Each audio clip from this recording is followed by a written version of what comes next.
Do you remember at some point in your life you've had to switch from like iOS to Android or back, and it's a little bit of a pain in the butt because everything is in a slightly different place?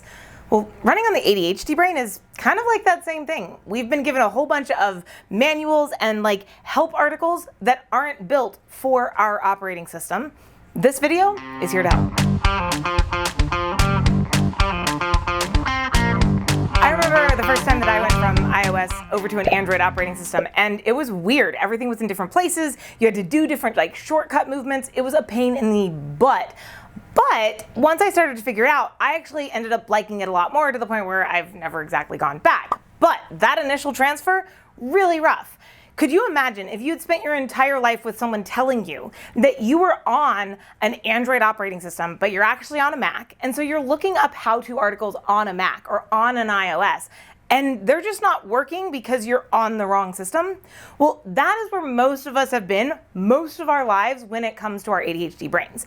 We are literally operating on a different OS, except we've been told or we have believed we're not, and so we've been looking up ideas, tips on time management and motivation and all of these things that should work for the wrong operating system. So let's talk a little bit about what actually makes the ADHD brain just a little bit different here, because there are neurobiologic differences in how the ADHD brain is put together. Just like there are actual like coding differences between different operating systems that make a difference in how they function. And if you try to make a Mac do something that an Android's really good at, or vice versa, they both tend to struggle. When we're talking neurobiology of the ADHD OS or brain, we really have to start by talking about the fact that we have this thing called dopamine dysregulation. Short version, ADHD brains can struggle to both produce and regulate dopamine, which is a chemical that is tied to motivation, focus, feel good. It's tied to a whole lot of things. So what exactly does this mean? Well,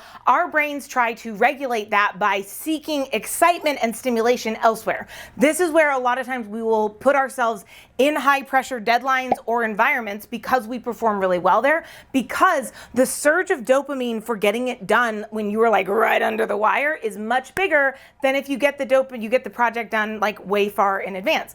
This is where a lot of times procrastination comes from. This is where that hyperfocus can kick in when you've got an hour to do something that's supposed to take 6. Like, that is the dopamine dysregulation coming into play right then and there. This is also where our brains can sometimes get pulled to different and exciting new ideas really, really, really quick, because those exciting new ideas, when we get to spiral down that rabbit hole and learn about that, we get the dopamine rush from that. So practical tips and tools here. First and foremost is just keeping in mind that if you have ADHD, you are dealing with dopamine dysregulation. There's almost a 100% chance of that one. And so first of all, recognizing that that is a thing for you, that is why you are falling into enjoyment or excitement, seeking activities. But also the other thing we can do is we can use rewards and novelty to stay motivated. So if you've got a project that you need to get some work going on, you might want to go to a new environment, a coffee shop you've been wanting to try out, or a lunch place or whatever, so that you have something stimulating and new to give you a little shot of dopamine while you are working on that thing. Now, the key is you do have to tie working on that thing to the new, novel, exciting thing, but it can be a great way to help kind of manage that dopamine dysregulation. You can also use rewards. You could give yourself like a prize. I encourage people to stay away from sugar-based rewards, because sugar-based rewards tend to cause basically surge and swells and falls of dose. So try and avoid the sugar-based rewards. In my experience, they do tend to make like things harder, but you could find, like, I love to do like I'll get a really cool tea and I'll make myself a latte that I've been wanting, right, with just the milk and the tea instead of like milk and tea and sugar. But I'll do little things that don't necessarily pour as much straight sugar into my system, but that still give me that like real excitement feeling. Secondly, the ADHD brain is oftentimes dealing with delayed brain maturation. So what exactly does that mean? Well, if you're old enough, this may not be affecting you at all. And this is actually why some people do actually grow out of ADHD. But the short version is there are certain portions of the brain, like the prefrontal cortex, that develop just a little bit slower than the average brain. So what exactly does that mean? Well, the prefrontal cortex in particular, this causes challenges with stuff like executive function. So that is things like planning, decision-making, impulse control. This is where individuals with ADHD can really struggle with terms like planning their time. They can struggle with terms like impulse control, right? They have an idea, they have to go do it. And they don't always necessarily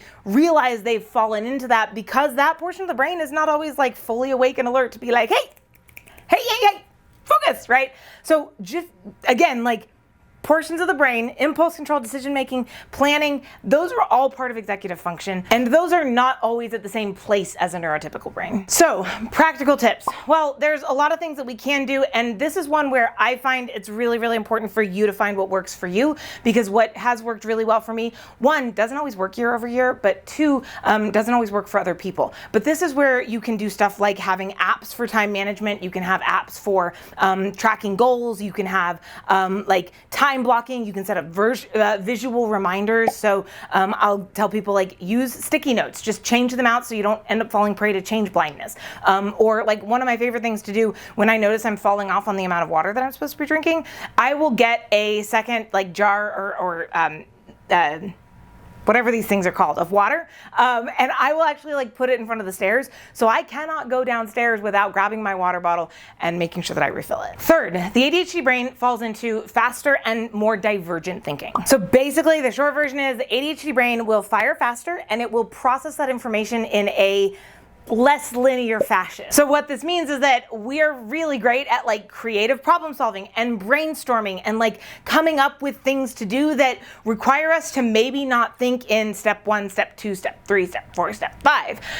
And what that can mean is that sometimes we can struggle with like step-by-step execution, not only because it can become really boring, see the dopamine dysregulation portion of this video, but also because like that is just literally not how our brains function. So my best tip in this arena is to, one, lean into that for yourself. So know that, hey, I'm great at this like creativity side of things and problem solving side of things, fantastic.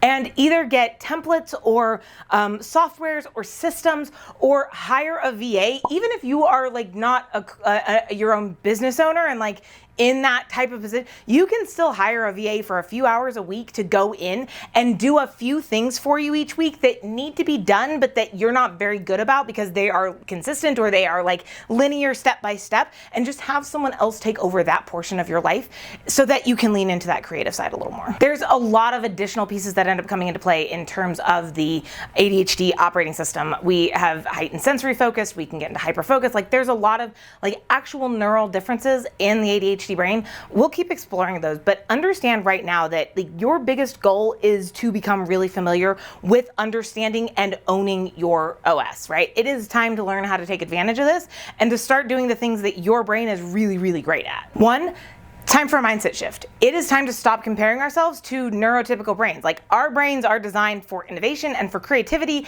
and it is time to lean in and say, you know what, this is my thing. And everyone's version of creativity is slightly different. Like, I know a lady whose version of creativity is spreadsheets, and that is great.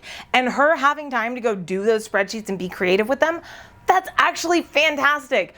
It feeds her brain, her ADHD brain, and helps her focus and gives her that boost of excitement. So find your version of creativity. Lean in, even if you're not very good at it at first, like, have fun with it, because it will just develop that muscle more and more. Two, start testing out tools to find the ones that work for you.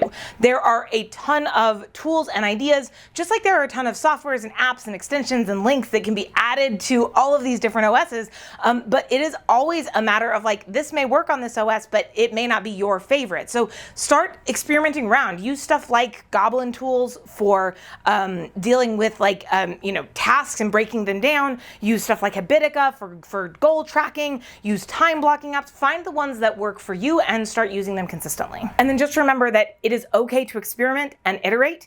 And again, just because something was working for you, last month or last year, doesn't mean it has to work for you now. I think this is probably a big problem that we fall into across the board, and that we have something that worked for us really well, 3 years ago, whatever, and it's not working for us anymore, and we don't understand why. And the reality is just that our brains go through shifts, changes, our lives go through shifts, changes. So if it's not, like, keep experimenting, keep iterating until you find what works for you.